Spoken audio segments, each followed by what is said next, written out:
অনেকগুলো অ্যাওয়ার্ড আমরা দিলাম। এরপরে আমরা একেবারে অন্য একটা ক্যাটেগরিতে চলে যাব। অনেকেই বলেন যে এই পৃথিবীতে ভগবানের দূত হয়ে চিকিৎসকরা আসেন, ডাক্তারেরা আসেন, এবং সত্যি সত্যি আমরা বইয়ে পড়ে বড়দের মুখে শুনে এরকম বেশ কিছু চিকিৎসকের কথা পেয়েছি যারা মানে মৃতদেহে প্রাণ সঞ্চার করে দিয়েছেন। এতটাই তাদের কৃতিত্ব, এতটাই যশস্বী তারা। সেরকম ডাক্তারকে আমরা চোখে দেখতে পাই না, শুধুই কি গল্প শুনেছি তা নয়। আমাদের মধ্যে আছেন ডক্টর অমিতাভ চন্দ। এইরকমই একজন মানুষ যিনি সত্যি সত্যি একাধিকবার তীব্র সংকটে পড়া মানুষকে, মৃত্যুমুখে পতিত মানুষকে আবার ফিরিয়ে এনেছেন জীবনের পথে, তার জীবনকে, তার পরিবারের জীবনকে আলোকিত করে তুলেছেন। এরকম অজস্র ঘটনা। একজন শল্য চিকিৎসক হিসেবে, একজন নিউরোসার্জন হিসেবে তিনি নিজেকে এমন একটা জায়গায় নিয়ে গেছেন, এত অসংখ্য মানুষের আস্থা এবং বিশ্বাসের আধার হয়েছেন যে সত্যি তার কথা ভাবলে আমাদের সমীহ জাগে এবং শ্রদ্ধায় আমরা নত হই।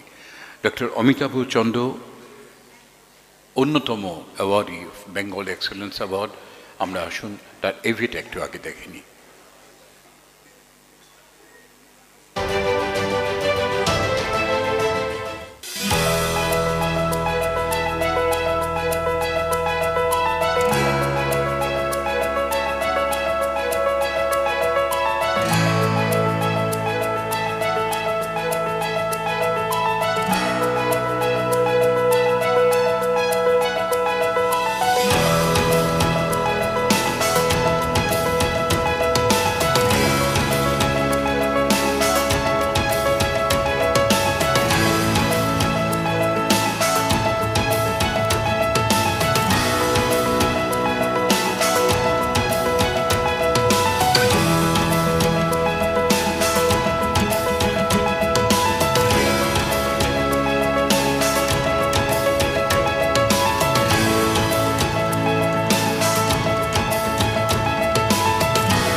আমি একটু ডক্টর অমিতাভ চন্দ্রকে মঞ্চে ডেকে নিই, সেই সঙ্গে ডক্টর ভাস্কর গুপ্ত, ডক্টর পবিত্র সরকার এবং শ্রদ্ধেয় কাশীনাথ দাস, তাদেরও মঞ্চে ডাকবো।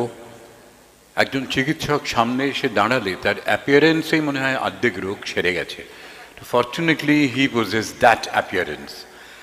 আর আজকে বেঙ্গল এক্সেলেন্স অ্যাওয়ার্ডের এই মঞ্চে তাকে আমরা পেয়েছি। সত্যি সত্যি কত জটিল পরিস্থিতিতে কত মানুষকে যে তিনি জীবন ফিরিয়ে দিয়েছেন, এটা আমাদের সকলের কাছে একটা পরম পরম গর্বের।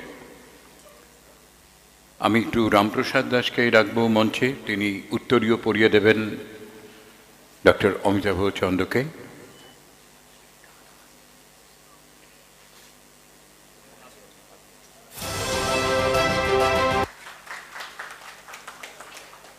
পুষ্পস্তবক তুলে দেবেন তার হাতে ডক্টর ভাস্কর গুপ্ত।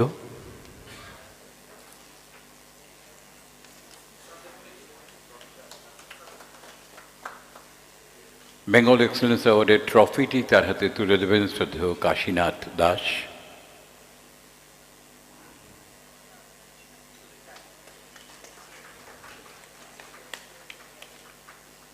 এবং এই সার্টিফিকেট অফ অ্যাচিভমেন্ট পবিত্রতা তুলে দেবেন তার হাতে।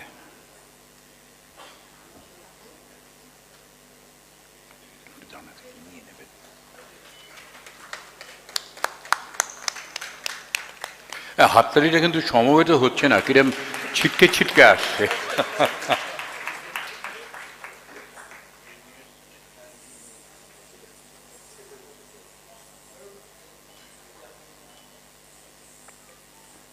ধন্যবাদ আপনাদের সকলকে।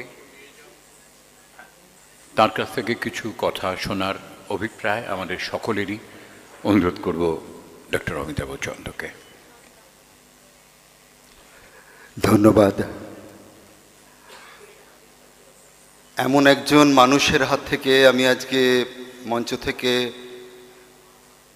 এই পুরস্কার পেলাম, ছোটবেলা থেকে যাকে প্রায় দেবতার আসনে বসিয়ে পুজো করেছি।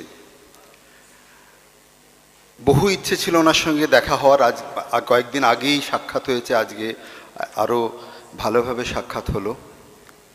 আমি ধন্যবাদ জানাই বেঙ্গল এক্সেলেন্সকে, গীতাঞ্জলিকে, যে আমার নাম এই পুরস্কারের মধ্যে বিবেচনা করার জন্য। কারণ আমাদের দেশে তো স্বাস্থ্য আর শিক্ষা খুব প্রায়োরিটি খুব একটা পায় না, কিন্তু ওনারা সেই গুরুত্ব দিয়েছেন, তার জন্য ধন্যবাদ। আমি ধন্যবাদ দেব আমার স্ত্রী এবং আমার পুত্র। তাদের সাহায্য এবং উৎসাহ না থাকলে আজ কিছুই করা হতো না। আমার বাবা মা তো আছেই, বাবা মা আমার ফাউন্ডেশনটা তৈরি করেছেন। আজ থেকে প্রায় 35-40 বছর আগে যখন ডাক্তারি পড়ছি, তখন আমি ঠিক করি আমি নিউরোসার্জারি করব, এবং সেটা খুব হাস্যকর ব্যাপার হয়েছিল। আমার শিক্ষকরা বলেছে, তখন ট্রেন্ড ছিল জেনারেল সার্জারি করার। আমার শিক্ষকরা বলেছিলেন এত ব্রিলিয়েন্ট কেরিয়ার এই ছেলেটা নষ্ট করবে। নিউরোসার্জারি এমন একটা স্পেশালিটি যেখানে পেশেন্ট বাঁচেই না। রসিকতা করে তারা বলতেন, পেশেন্ট ন্যাড়া হলো, তার 2 সপ্তাহ বাদে তার ছেলে ন্যাড়া হবে। এইরকম অবস্থা ছিল। এবং আমি দেখতাম যে জটিল কোনো অপারেশন হলেই আমরা দক্ষিণে দৌড়তাম, আমাদের সকলে দক্ষিণে দৌড়তাম। তখন একটা আমার মনে জেদ চাপে যে এমন কিছু করতে হবে যেদিন দক্ষিণ থেকে পেশেন্ট, দক্ষিণ থেকে রোগীরা এখানে আসবে, অন্তত দক্ষিণে যাওয়াটা বন্ধ হবে। পিজিআই চণ্ডীগড়ে আমার নিউরোসার্জিক্যাল ট্রেনিং MCH করার পরে আমি দেখলাম যে আমার আরও কিছু প্রশিক্ষণ দরকার। তার জন্য মার্কিন মুলুকে চলে যাই, কানাডাতে চলে যাই, বিভিন্ন জায়গায় চলে যাই। এবং ওখানে আমার যিনি শিক্ষক ছিলেন তিনি আমাকে বলেছিলেন যে ওখানেই থেকে যাওয়ার জন্য।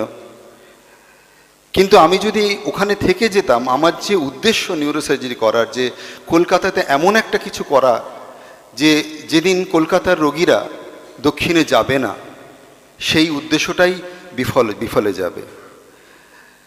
ওখানকার যারা অনাবাসী ভারতীয় আছেন তারা বলেছিলেন যে আমার মাথা নিশ্চয়ই খারাপ হয়ে গেছে, যে মার্কিন যুক্তরাষ্ট্র ছেড়ে আমি কেন এখানে তাও কলকাতায় ফিরছি।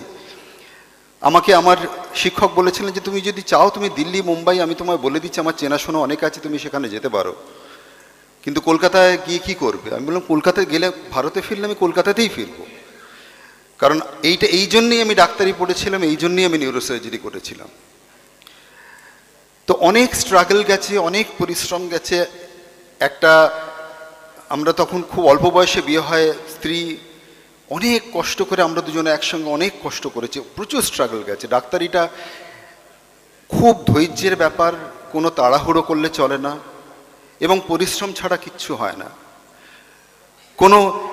সেদিন রজার ফেডারের একটা ভিডিও দেখছিলাম, এফার্টলেস বলে কিছু হয় না, এভরিথিং হ্যাজ ইটস এফার্ট। তো সেটা আমার খুব ভালো লেগেছিল। কিন্তু আজকে আমি বলতে পারি যে ভারতবর্ষের এখন দক্ষিণ ভারত থেকে আমার কাছে রোগী আসে, অপারেশন করে চলে যায়। আজকেই আনন্দবাজার একটি খবর বেরিয়েছে, দেখবেন 11 পাতায়, যে মুর্শিদাবাদের একটি রাজমিস্ত্রি, সে 1.5 বছর ধরে প্যারালিসিস হয়ে পড়েছিল, 4 হাত পাই প্যারালিসিস, বাঁ হাতটা খুব অল্প নাড়তে পারে, 2 পা প্যারালিসিস, ডান হাত প্যারালিসিস। ঘাড়ের স্পাইনাল কর্ডে একটা বড় টিউমার, অত্যন্ত ক্রিটিক্যাল জায়গায় ছিল। তারা ভেলোরে নিয়ে যায় ছেলেটিকে। ভেলোরে বলে এটা অপারেশন করা অসম্ভব, এটা পুরো বার করতে গেলে রোগী মারা যাবে, কিছু করার নেই, এইভাবেই থাকতে হবে। তারা ফিরে এসে আমার সঙ্গে যোগাযোগ করে। তো টিউমারটা দেখে আমি বলেছিলাম, দেখুন এছাড়া তো আর উপায় নেই, আমাকে রিস্কটা নিতেই হবে। এবং খুব ক্রিটিক্যাল কিছু ধমনীতে জড়িয়েছিল। এপ্রিল মাসের শেষে তার অপারেশন করা হলো। একজন ডাক্তারের কাছে সব থেকে বড় পুরস্কার, এক সপ্তাহ বাদে সে যখন ওয়াকার নিয়ে হাঁটছে, আর আমাকে গত পরশুদিন ভিডিও পাঠালো, সে উইদাউট সাপোর্ট সে হেঁটে বেড়াচ্ছে, এবার সে কাজ করছে। এরকম অনেক পেশেন্ট এসছে যে ভারতের বিভিন্ন জায়গা থেকে, যে মানে তারা বলেছে যে এটা করা যাবে না, সেই অপারেশন আমার কাছে এসে সফল হয়েছে, সবই ঈশ্বরের করুণা। ইনফ্যাক্ট প্রথম যে জাগিয়ে ব্রেন টিউমার অপারেশন করেছিলাম আজ 12 বছর আগে, সেই মেয়েটিও 18 বছরের মেয়ে, বম্বে, চেন্নাই, ব্যাঙ্গালোর সব জায়গায় বলেছিল একে অপারেশন করলে ডান সাইড প্যারালিসিস হয়ে যাবে, কথা বন্ধ হয়ে যাবে। তাকে সেই প্রথম আমি জাগিয়ে অপারেশন করেছিলাম। সেই জাগিয়ে ব্রেন টিউমার অপারেশন আমার 100টার উপর হয়ে গেছে, এবং সেটা তখন সারা ভারতে খবর হয়েছিল, এনডিটিভিতেও খবর হয়েছিল। আপনাদের আর ধৈর্যের পরীক্ষা নেব না, আমি এখানেই শেষ করছি। আবার ধন্যবাদ জানাই। আর এই ভদ্রলোক পাশে যে দাঁড়িয়ে, এনার গলাতেও আমি তো পাগল হয়ে যাই শুনে। এনার সঙ্গে বিভিন্ন অনুষ্ঠানে আলাপ হয়েছে, তবে সেটা গানের অনুষ্ঠান, সেখানে আমি গান গাইতে গেছি, এই পুরস্কার নিতে নয়। ইনফ্যাক্ট উষাদিও জানেন, মান্নাদের জন্মশতবর্ষতে আমি ওই ইয়ারি হে মান মেরা করেছিলাম, আপনি পাশে ছিলেন, যেটা আপনার হয়তো মনে থাকবে। তো সবাইকে ধন্যবাদ। আর পুরস্কার পেতে আপনার কথা আবার বলি, খুব ভাল লাগে, এটা উৎসাহ দেয় আমাদের। আমার মনে হয় যে এই ডাক্তারি জিনিসটা ভীষণ প্রয়োজন, এবং শিক্ষা, স্বাস্থ্য এবং শিক্ষা ভীষণ প্রয়োজনীয় জিনিস। কিন্তু আমরা জেনারেল পাবলিক সাধারণত অত রেকগনিশন পায় না, কিন্তু আমরা যখন রেকগনিশন পাই খুব ভালো লাগে, আমাদের বাড়তি উৎসাহ যোগায়। ধন্যবাদ। আজকেও সবাই চান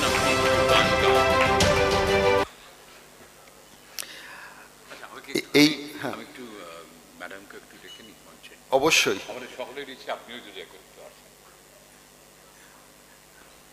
অ্যাকচুয়ালি এই ভদ্রমহিলা না থাকলে আমার কিছুই হতো না।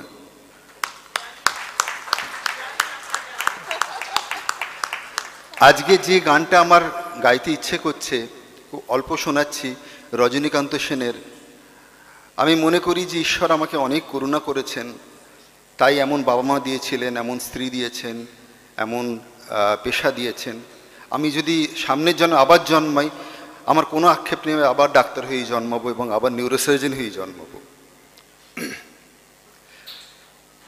আমি অকৃতি অধম বলেও তো কিছু কম করে মরে দাওনি, আমি অকৃতি অধম বলেও তো কিছু কম করে মরে দাওনি, যা দিয়েছ তারি অযোগ্য ভাবিয়া কেড়েও তো কিছু নাওনি, আমি অকৃতি অধম বলেও তো কিছু কম করে মরে দাওনি, তব আশিস কুসুম ধরি নাই শিরে, পায়ে দোলে গেছি চাহি নাই ফিরে, আশিস কুসুম ধরি নাই শিরে,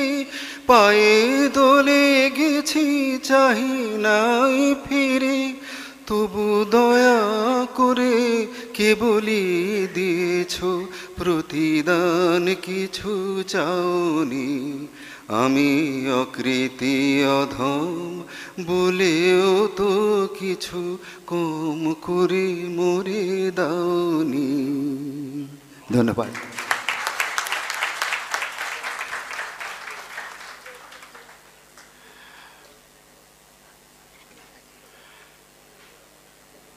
সত্যি আমাদের কৃতজ্ঞতার কোনো শেষ নেই এমন একজন চিকিৎসকের প্রতি। গানটা গাইতে বললাম, উনিও রজনীকান্তের গানের কথা বললেন। এত অসম্ভব অন্তরের অনুভব থেকে এই গানটি। আবার এই রজনীকান্তই মজা করে লিখেছেন, কেন বঞ্চিত হব ভোজনে, মোরা কত আশা করে বসে আছি খাবো পংক্তিতে নয় ওজনে, কেন বঞ্চিত হব ভোজনে।